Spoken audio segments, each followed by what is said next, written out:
Hi, this is Paulette with the Magical Needle and a quick tutorial on how to do binding. So I cut my binding strips 2.5, and so this piece of binding is patterned so it's facing up, okay? And this piece, same piece, this is the back, this is the front. So I am going to face it down on top of this strip of fabric. Now I always like to go a little out this way and a little down, see? So this way it just gives me a little bit of wiggle room when I'm quilting, and then I just cut the edges off. Now what we're gonna do is we are actually going to sew from this edge to this edge, and that's why I usually like to have it a little lower so I could see it when I'm quilting.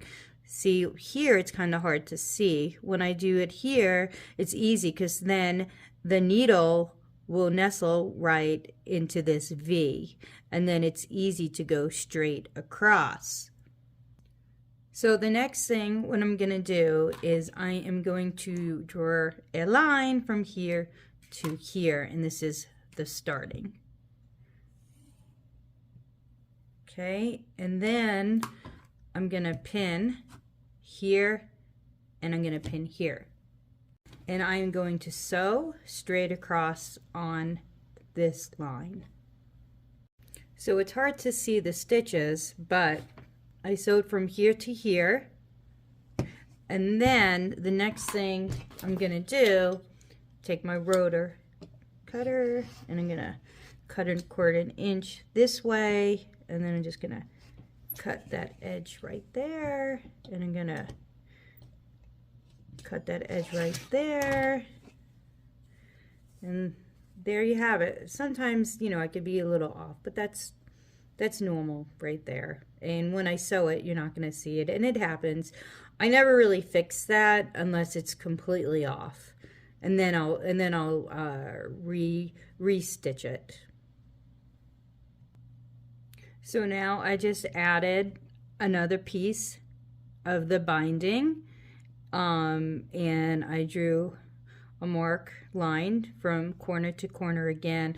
I like to do each piece separate because sometimes I will actually do it incorrect. It happens, and then I have to pull out the stitches because when I turn it, the seam is facing the wrong direction.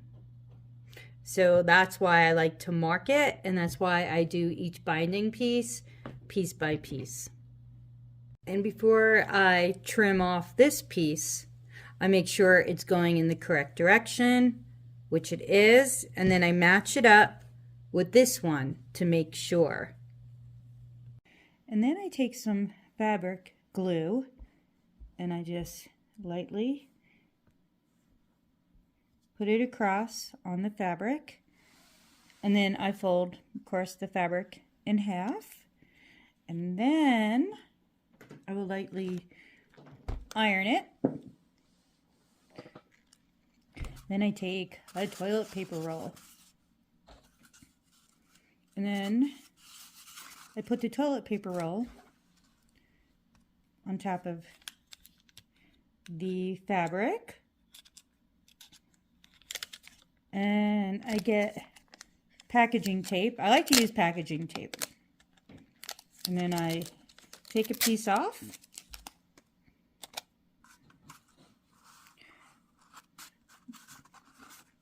And then I fold it over.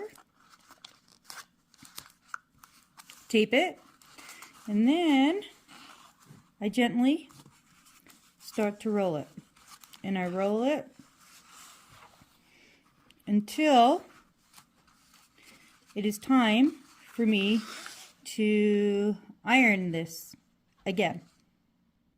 And if you don't want to use that stick glue, the other option is to just get a little bit of fabric glue that's liquid. Take a Q-tip. I just gently, a little too much, but I gently just dot it. Kind of spread it, the glue, down this way, and then I fold it over. Okay, and then I press down. It really helps when you're rolling up the binding on the toilet paper roll.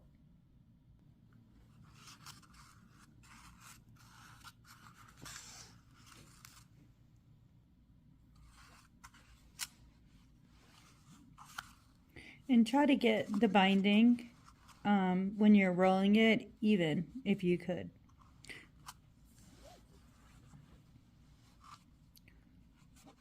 And once it's all done and wrapped, I will take a paper clip holder and I will put it through a few layers of the binding, paper clip it, and then I put it on a large spool holder.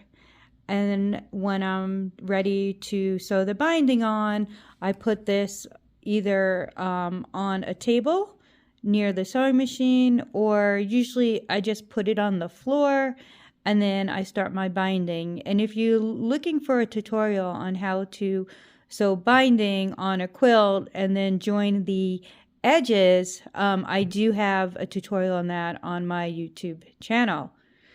I hope this inspires you to create something magical.